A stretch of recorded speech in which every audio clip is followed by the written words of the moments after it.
I personally believe that the only way you can guarantee it is if the people will that. You know, the best that the Parliament can do is to put the process in place to make that possible. This was not easy what they did. So I think everyone deserves a lot of credit for a very forward-looking move. And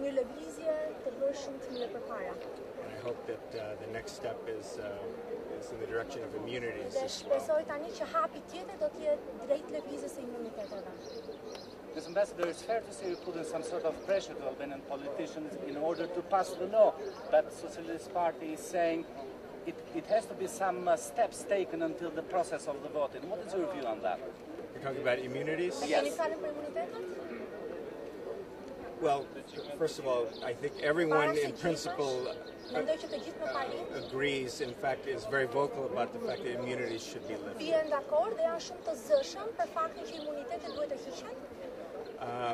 Should there be careful deliberation, taking into account different viewpoints? Yes, absolutely.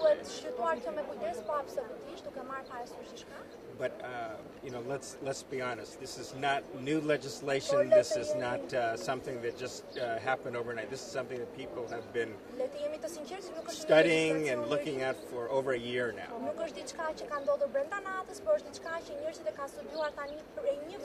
This is not a new subject. The international experts from OPDAT, Euralis, ODIR, PACA have been contributing to the process. We've been meeting intensively the last couple of days. I think in the next week to 10 days, there should be a lot of activity. There should be a public debate and discussion. But again, in an ideal system, could there take more time? Yes, possibly. But I'm just being very candid, as I always am. Today's July the 19th. The time between now and August the 6th. In Albanian time, that's an eternity. This is not a new subject. And if the will is there, then they can accomplish a lifting of immunities. Okay, thank you.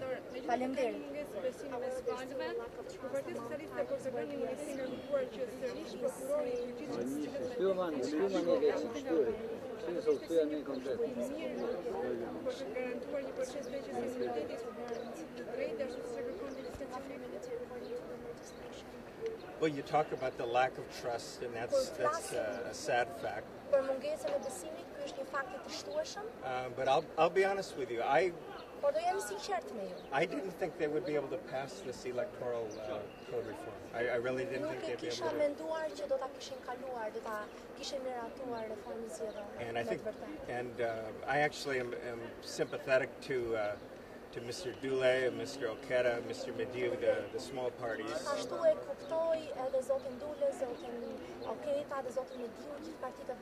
Because I know there was some discussion about a national correction mechanism.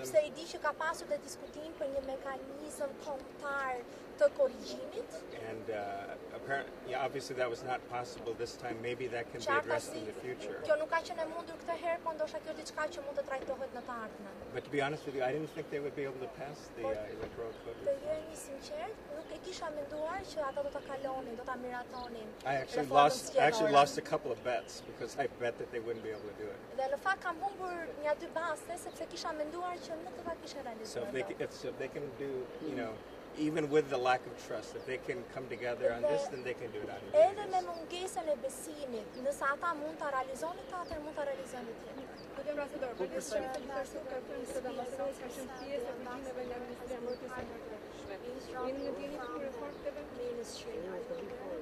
I'm sorry, what was the question?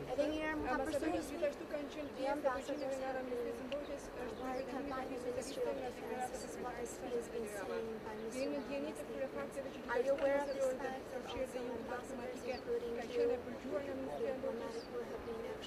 I only know what I read in the press, so I have no... Are you worried about it? No. What you read? Jo, nuk jam i shqetësuar. How do you find actually the signs that stand in regards to the moving of immunities, to lifting of immunities? I don't want to say too much prior to the public discussion or the debate. Të flas më shumë se sa duhet përpara se të zhvillohet debati publik ose diskutimi. My understanding is that the various drafts are actually not that far apart on each other. Draftet e ndryshme që janë dorëzuar nuk ndryshojnë shumë nga njëri tjetri. There was one particular point that I noticed, Ka pasur një pikë të veçantë që unë kam and vënë that deals with libel. dhe që ka lidhje me shpifjen. Now, on the one hand, I think that a parliamentarian in any country, Albania, the United States, Një parlamentar në çfarëdo vend të botës, në Shqipëri, në Shtetet e Bashkuara, whatever they say as people's representative ought to be responsible, it shouldn't be disrespectful or not true or just a baseless allegation. Të popullit duhet të jenë të përgjegjshëm, nuk duhet të jetë diçka e pavërtetë ose thjesht e bazuar në zëra. I think sometimes we've seen in this parliament, precisely just that, Ndonjëherë ne kemi parë në këtë parlament saktësisht ndodhi kjo gjë. But by the same token, I don't think it's healthy for democracy. Gjithashtu do të thoya që nuk është e shëndetshme për një demokraci. For the legislation to lift immunities to be used, or to at least for the threat to be there to stifle legitimate viewpoints. So that's one concern that I have, specific area that hopefully can be addressed. Reform, because it was not an easy job. Mendoj që sot pikë së pari duhet të supervizojmë miratimin e reformës zgjedhore, sepse më duhet të them që puna për të arritur në këtë pikë nuk ishte një punë e thjeshtë. We have followed from Tirana and from Brussels every single moment of this discussion about the electoral reform, and there were moments which were not easy, but today we have a result. Kemi ndjekur nga afër qoftë nga Tirana, qoftë nga Brukseli, çdo hap dhe çdo etapë të reformës zgjedhore. Më duhet të them që ka pasur momente kur kjo reformë nuk ka qenë punë e thjeshtë, ka pasur momente të vështira, por gjithsesi jemi të lumtur që shohim sot kurorëzimin dhe rezultatin e këtij procesi. So, I think that both the majority and the opposition have shown goodwill, spirit of compromise, and the political will to solve this issue, which was not easy. Besoj se të dyja palët, si opozita, ashtu edhe mazhoranca kanë dëshmuar gatishmëri, kanë dëshmuar një nivel të lartë kompromisi dhe kanë dëshmuar po ashtu një vullnet politik i cili nuk ishte shumë i thjeshtë për të arritur. So we need to commend both sides for this result of today. Kështu që mendoj se duhet të përgëzojmë të dyja palët për të rezultatin e sotëm. And the result of today is very important. I assess it as an important step towards the European integration and the progress report in October. Dhe rezultati i ditës së sotme, domethënë miratimi i kodit zgjedhor është një hap shumë i rëndësishëm sipas meje. Është një hap i rëndësishëm qoftë për integrimin e Shqipërisë edhe për vlerësimin e radhës nga Komisioni Evropian në progresin e raportit që do të vijë. Now, coming to your question. I think that we need to build on the achievements of today for the future challenges. Atëherë duke ardhur tek pyetja juaj, mendoj se duhet bazohemi tek arritjet e ditës së sotme në mënyrë që të jemi të suksesshëm në trajtimin e sfidave të sardhjes. And these challenges are very urgent and very important. Këto janë sfida të cilat janë shumë urgjente dhe janë shumë të rëndësishme në këtë kohë. We have the reform of the parliamentary rules of procedures, which is still part of the agreement reached in November, which needs to be addressed. Kemi po ashtu për të trajtuar çështjen e rregullore ose reformën rregullore të parlamentit, e cila është një ndër pikat e marrëveshjes së arritur në nëntor dhe e cila nuk është trajtuar akoma ende.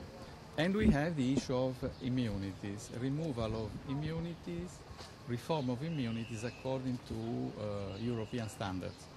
Po ashtu kemi edhe çështjen e imuniteteve, domethënë heqjen e imuniteteve ose reformimin e çështjes së imunitetit në përputhje me standardet europiane. So both issues are very important in order to progress towards Europe. This is clear.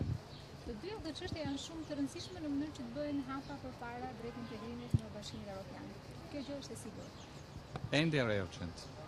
Dhe nga ana tjetër këto çështje jo vetëm janë të rëndësishme, po janë edhe emergjente. Now, I trust, this is my confidence. I have confidence that the same spirit that has led to today's agreement, which is important and it was not easy, will also guide all the political actors in order to achieve this target. Unë personalisht mendoj dhe besoj se ky vullnet politik I cili nuk ishte I lehtë për të arritur dhe nuk ishte I lehtë për të kurorzuar në ditën e sotme, do të vazhdojë të karakterizojë politiket e partive politike për të trajtuar sfidat të gjitha. And I wanted to repeat it. Both the parliamentary reform and the reform of the parliamentary rules of procedures and the immunities are important to progress to this national interest, national objective for Albania, which is integration. Do të theksoj edhe një herë që qoftë reforma për rregullon e parlamentit, qoftë reforma për heqjen e imunitetit, janë aspekte shumë të rëndësishme për procesin e integrimit të Shqipërisë. Thank you. Thank you very much.